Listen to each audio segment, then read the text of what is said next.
दिल्ली के लोगों ने मन बनाया है कि जिस दल का आसमान छूता अहंकार है, इस बार बरेली वाले लोग उसको गिराने का काम करेंगे। वैसे आपका सुरमा भी केवल उत्तर प्रदेश नहीं बल्कि देश और दुनिया में जाता है, लेकिन इस बार बरेली के लोगों ने मन बनाया है कि बड़े बड़े भारतीय जनता पार्टी के लोगों को सुरमा लगा करके विदा करने का काम करेंगे। वैसे तो मैं अभी मंच पे जो सुना हूं, ये जो दूसरी तरफ दरार है, जो भाजपाइयों के अंदर दरार है, और सुनने में आ रहा है कि एक दूसरे को सुरमा लगा रहे हैं। मुझे पूरा भरोसा है कि इस बार समाजवादी पार्टी के प्रत्याशी ऐतिहासिक वोटों से जीत करके जा रहे हैं। ये 2024 का चुनाव हमारे आपके भविष्य के साथ साथ आने वाली पीढ़ी के भविष्य का भी चुनाव है, जहां हम किसान के, नौजवानों के, व्यापारियों के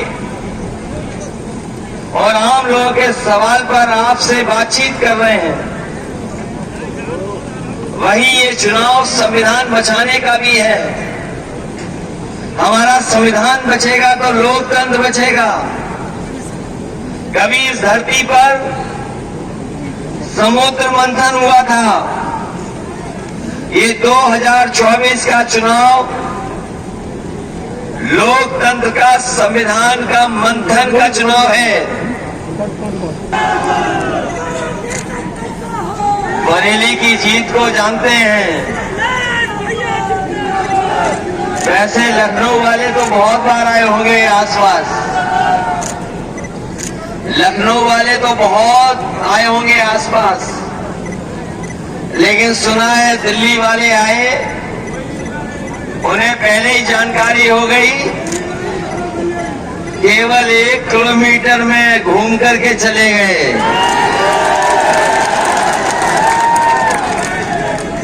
और अब तो दिल्ली वालों की जो फिल्म है, जो कहानी है, वो फ्लॉप हो चुकी है। उनकी कोई झूठी कहानी सुनना नहीं चाहता,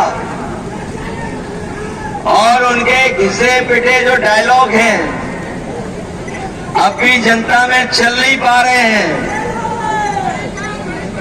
और सुना है कि जो लोग डबल इंजन की सरकार बताते थे, बड़ी बड़ी होर्डिंग लगाई है, उसमें एक इंजन पहले से ही गायब है।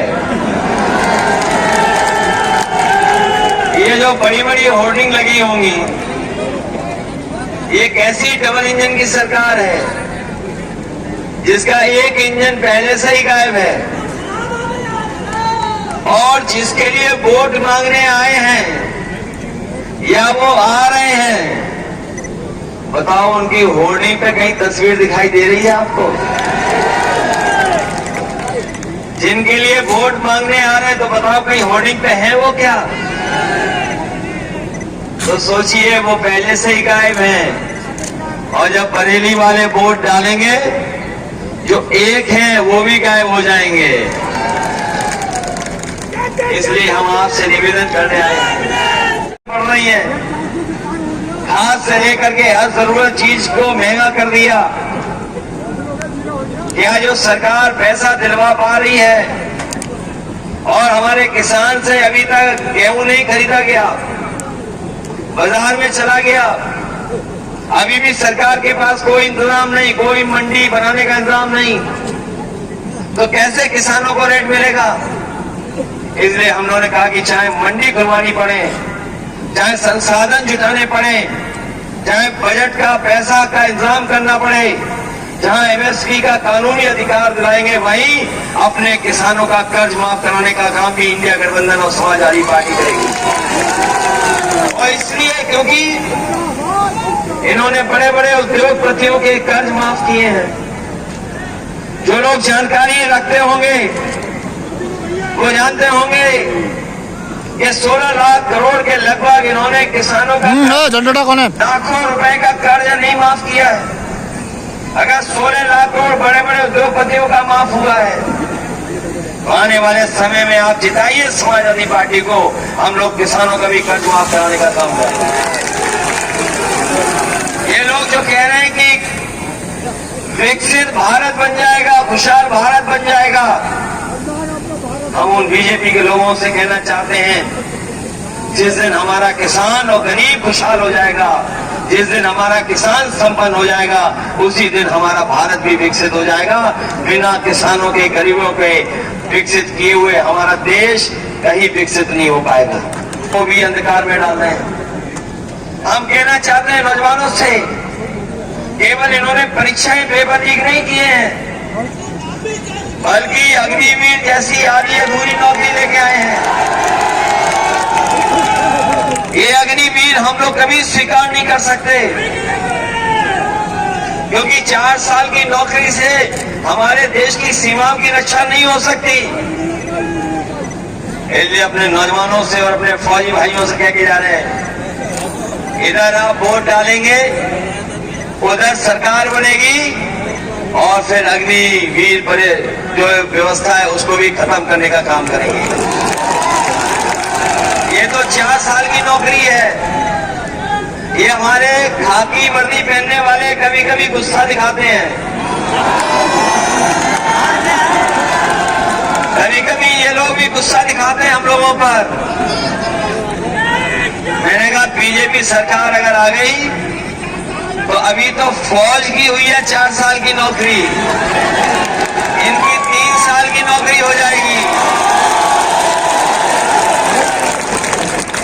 और जब ये नौकरी 3 साल बाद करके आएंगे तो फिर हम लोगों के साथ ही रहेंगे लोग। ये पत्रकार साथी पूछ रहे हैं कि बताओ फौज की और पुलिस की आप कैसे कह सकते हो? हमसे सवाल पूछ रहे हैं कई बार कि ये आप कैसे कह सकते हैं कि 3 साल की नौकरी हो जाएगी? मैं उन्हें याद दिलाता हूं कि बताओ किसान भाइयों को क्या पता था कि 3 काले कानून आ जाएंगे?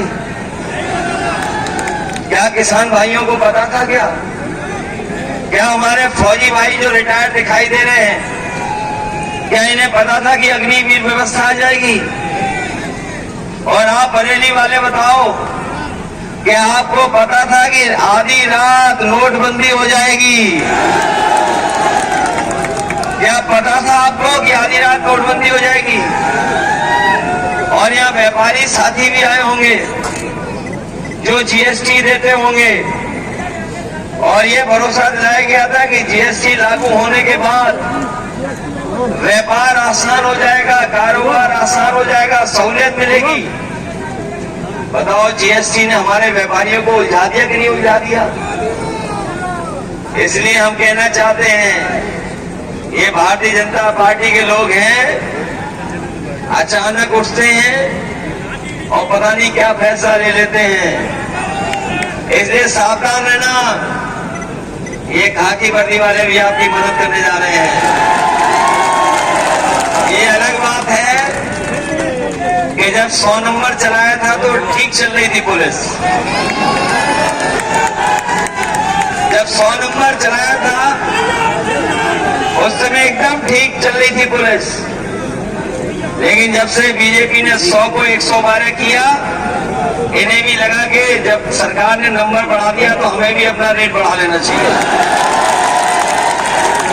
बताओ रेट बढ़ गया कि नहीं बढ़ गया?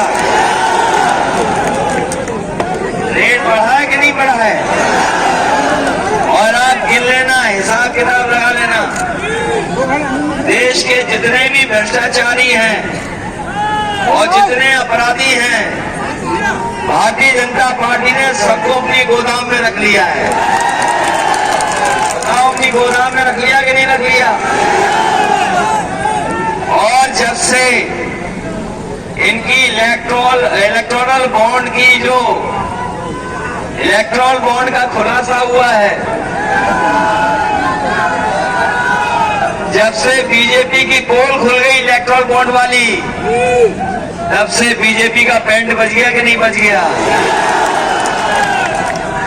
और जब उन्हें पूछो तो इस गर्मी में उन्हें चक्कर आने लगते हैं और इलेक्ट्रॉल मांगते हैं कि इलेक्ट्रॉल दे दो तभी ठीक होंगे।